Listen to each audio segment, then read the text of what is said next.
Assalamualaikum warahmatullahi wabarakatuh. Kembali lagi bersama saya Repi Revaldi dari Universitas Serang Raya kelas A1. Kali ini saya akan menjalankan UTS dengan mata kuliah Data Mining dengan dosen Bapak TB Aimun Nandar. Oke, langsung saja ya. Kali ini saya diberi dataset dengan nama slab produk. Ini datanya slab produk.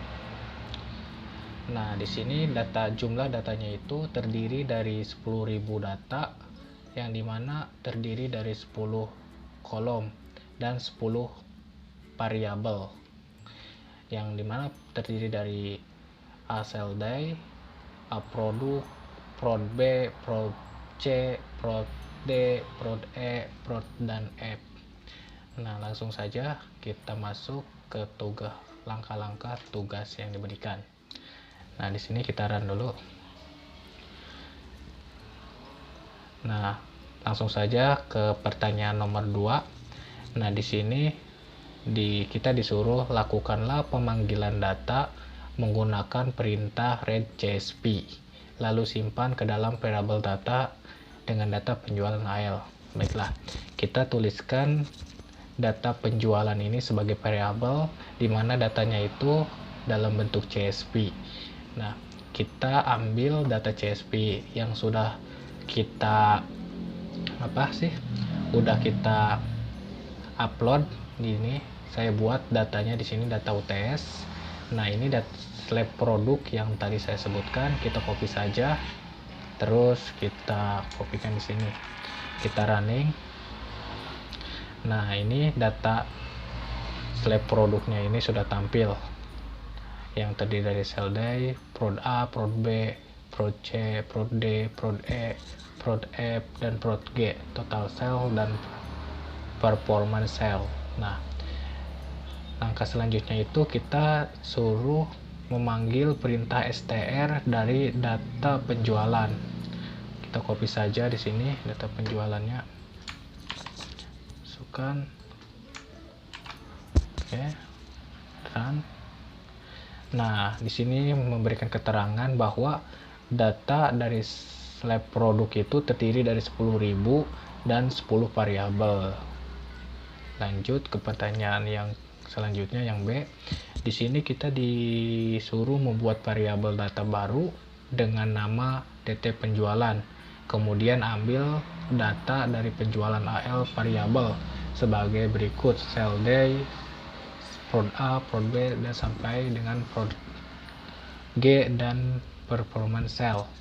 Nah, di sini kita masukkan data penjualan, variabel data penjualan dengan data penjualan, yang dimana kita harus menghilangkan dari 10 kolom itu, yang kita hilangkan yaitu total cell. Nah, dimana total cell itu terdiri dari berada di 9 kolom. Nah, maka kenapa di sini dikasih min 9? Karena min itu untuk menghilangkan kolom yang ke-9, yaitu total. Karena di sini diminta dari cell day, prod A sampai dengan performance cell saja. Kita run, kita panggil dulu di sini data jualnya. Nah, di sini sudah tampil dari cell day di sini sampai dengan performance cell.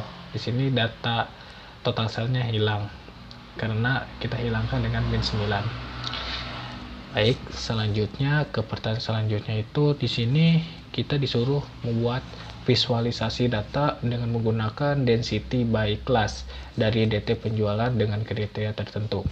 Nah, langkah pertama, mari kita panggil dulu library dari create dan carplotnya. Kita run. Oke, sukses. Langkah selanjutnya yaitu kita diminta prod A, visualisasikan prod A terhadap performance cell. Nah, yang pertama kita tuliskan saja ini skripnya untuk by class 1.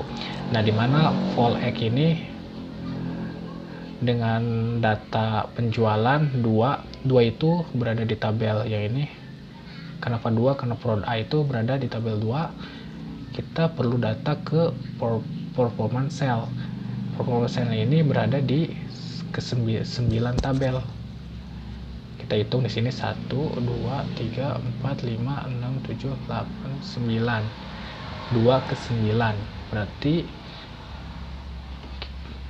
2 ke 9 ini yaitu prod A dan ini performance cell. Kita run. Nah, ini hasilnya ya dari prod A terhadap performance cell. Selanjutnya di sini kita diminta juga dari prod B terhadap performance cell. Kita tinggal kopikan yang tadi, sama datanya, masih data penjualan. Karena di sini prod B, maka data penjualan di sini itu berada di kolom ketiga dengan kolom 9 ya, karena diminta from cell. Kita run, apakah berhasil? Ya, visualisasinya berhasil. Yang ketiga yaitu kita disuruh juga memvisualisasikan dari prod A, prod B terhadap performance cell. Nah, di sini kita kopikan, hanya saja di sini kita tambah dari prod A dan prod B. Di sini ada 2 baris. Yang pertama yaitu prod A dan prod B. Nah, pol Y-nya itu data penjualan 9. 9 itu berada di kolom performance cell. Kita run. Nah, hasilnya seperti ini. Dari prod A, prod B nantinya ke prod performance cell. Nah, ini terhadap performance cell maksudnya. Selanjutnya yaitu yang keempat, yaitu kita diminta visualisasikan juga dari prod A, prod B, prod C, prod D sampai G terhadap performance cell. Nah, di sini kita diminta untuk density by class. Yang keempat ini kita sama dengan pol X, data penjualan 2 itu berada di baris, kita mulai dari baris kedua yaitu berada di baris prod A, dan 8 ini sampai jumlah yang dibutuhkan, variabel yang kita butuhkan, yaitu sampai prod G, yaitu berada di kolom ke-8. Sedangkan pol Y, data penjualan, yang itu sebagai patokan terhadap performance cell yang ini. Nah, scale list kita panggil, tinggal kita run aja, panggil. Apakah berhasil? Nah, berhasil. Di sini ada prod A, prod B, prod C, prod D, prod E, F, dan G terhadap performance cell yang kolom ke-9. Nah, di sini yang kelima kita disuruh menampilkan visualisasi grafik atau visualisasi dalam satu layar terdiri atas 2 kolom dan 2 baris. Nah, di sini kita panggil data penjualan dari prod A sampai ke prod G, I, D, di mana nilai tiap masih terpaku kepada performance cell. Kita panggil, karena di sini diminta untuk menampilkan grafik satu layar dari 2 layar, 2 kolom 2 baris, maka kita tambahkan saja dengan layout C2 ke 2. Nah, maka akan tampil grafik atau visualisasi 2 baris 2 kolom. Nah, itu seperti itu. Oke, lanjut ke pertanyaan yang D. Di sini kita disuruh ubah value atribut masing-masing atribut ke dalam data kategorikal, kemudian simpan dengan nama variabel data kategorikal dengan ketentuan sebagai berikut. Oke, baiklah.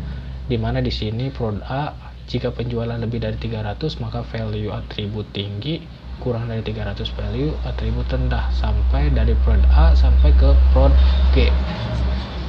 Oke. Di sini kita jalankan fungsi dt jual kategorikal. Kita rubah dulu nih value atributnya. Kita pisahkan dimana jika lebih dari 300 maka nilai si contoh dari prod A sampai G itu akan ditentukan. Nah, kalau lebih dari 300 maka dia akan bernilai tinggi, kalau kurang dari 300 maka nilainya akan rendah. Kita run. Nah, ini hasilnya. Kita run lagi, yang satu lagi yang rendahnya. Nah, ini hasilnya. Nah, kita bisa lihat juga, nah, di data jual kategorikal kita panggil data frame-nya. Nah, ini data frame-nya. Nah, kita bisa lihat mana nilai yang kurang dari 300 bernilai rendah, dan mana yang nilai lebih dari 300 mungkin akan berstatus tinggi, akan diberi keterangan tinggi. Nah, di sini kita panggil data jual kategorikal dengan data frame, coba sell day. Bisa kita copy saja nanti ya. Nah, ininya apa, shortcode-nya seperti ini. Kita panggil dengan data jual kategorikal yang sudah kita ubah value-nya tadi. Nah, kita run. Nah, di sini kita tentukan, udah dibedakan. Kalau kurang dari 300 maka nilainya rendah, kalau lebih dari 300 maka nilainya itu tinggi. Nah, kita lihat, kita buktikan. Nah, di prod A itu nilainya lebih dari 300, maka di sini statusnya tinggi. Sedangkan di prod B, di baris ketiga itu nilainya harusnya rendah. Kita cek dari sini, ya nilainya rendah di baris ketiga. Begitu di prod C juga ada yang rendah, di sini juga rendah. Nah, itu seperti itu.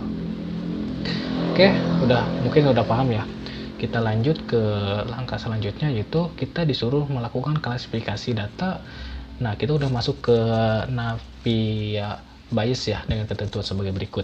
Nah, sebelum kita mengoperasikan Navi bias, kita terlebih dahulu panggil library yang berada di Navi bias.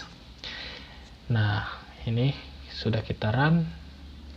Navi bias load as create ensemble. Oke, seperti tandanya sukses. Di sini kita diminta untuk membagi data jual kategorikal ke dalam dua jenis, yaitu 80% data training dan 20% data testing. Nah, baiklah, di sini kita sudah punya data training dengan data jual kategorikal 1 ke 8.000 atau sama dengan 80%. Oke, baik, langsung saja kita panggil saja data test trainingnya. Oke, langsung kita run. Apakah berhasil? Nah, berhasil. Di sini data frame untuk data training itu berada di 8000 base dan 9 variabel. Yang kedua yaitu kita harus cari juga data testingnya. Nah, kita coba dengan pemanggilan data testing yang 20%-nya. Kita panggil di sini. Kita copy saja di sini data testingnya. Kita panggil dengan perintah str. Nah, di sini berhasil juga. Data frame-nya terdiri dari 20.000 OBS dan 8 variabel, atau sama dengan 20% dari data jual kategorikal ke dalam yang berada di dalam dua jenis, yaitu data testing dan training. Nah, dimana di sini ada prod A sampai G itu statusnya tinggi, rendah. Nah, itu data testing dan data training. Selanjutnya kita diminta untuk gunakan data training untuk membentuk model klasifikasi Navi bias. Kemudian ujikan data testing ke dalam model klasifikasi Navi bias terbentuk. Nah, baiklah. Di sini kita punya variabel NB, Navi bias, performance, cell, prod A ditambah prod B ditambah prod C sampai dengan prod G, dimana kita bentuk data training length ininya terdiri 0 dan 1. Nah, kita panggil juga ada summary, kita panggil dengan data summary. Kita run. Nah, ini status dari Navi bias-nya. Ada data training, closing 8.700. Nah, kategorikalnya terdiri dari 7, BAD sekian. Ini berhasil ya untuk perintah menggunakan data klasifikasi neutral bias. Nah, yang selanjutnya, yang ketiga, kita disuruh untuk uji akurasi prediksi dari data testing yang digunakan. Lakukan prediksi data testing terhadap hasil model pada poin 2. Baiklah, di sini kita pilih dengan menggunakan rumus prediksi, yaitu NB dengan data testing dengan tipe kelas. Nah, kita run coba. Nah, ini datanya, data hasil uji akurasi dari prediksi dari data testing yang digunakan seperti ini. Dari writing message, prediksi, neutral bias, more fat in the R profit calculation is from one based of the power if table. Nah, baiklah, yang selanjutnya kita lanjut ke perintah keempat. Kita disuruh visualisasikan data testing terhadap hasil klasifikasi pada poin 3 ke dalam bentuk plot, kemudian beri deskripsi secukupnya. Baiklah, nah ini nih datanya yang sudah saya buat. Di sini ada plot NB prod A, R, list legend check 06 prod kondisional. Nah, di sini saya bikin dari prod A sampai prod G untuk memunculkan data visualisasi data testing terhadap hasil klasifikasi dari poin 5 menggunakan plot. Nah, kita run saja. Berhasil. Nah, di sini berhasil. Nah, di sini muncul visualisasi data testing klasifikasi plot pada suatu data. Nah, di sini ada prod A, prod B, prod C sampai dengan prod G. Banyak ya, tinggal dilihat. Ini bisa dilihat aja. Kita lihat data prod G nya open ya, biar lebih jelas. Nah, ini data visualisasinya dari prod G. Tinggi segini, tingginya segini, rendahnya segini, 300 BAD. Nah, bisa kita cek nanti ya. Kita lanjut ke pertanyaan yang terakhir, yaitu kita diminta untuk tampilkan hasil prediksi data testing, baik untuk hasil klasifikasi nilai, probabilitas, maupun klasifikasi kategorinya. Nah, kita di sini gunakan predikat NB data testing tipe probe dan prediksi NB data testing tipe kelas. Kita run. Nah, berhasil. Nah, ini data dari BAD, kita lihat di sini XCV modelnya apa. Nah, kita berhasil untuk mengklasifikasikan ya. Mungkin cukup sekian dari yang bisa saya jelaskan dari jawaban UTS mata kuliah data mining Bapak Tebang Mutandar. Bila ada kurang atau lebihnya, mohon maaf. Wabillahi taufiq wal hidayah. Wassalamualaikum warahmatullahi wabarakatuh.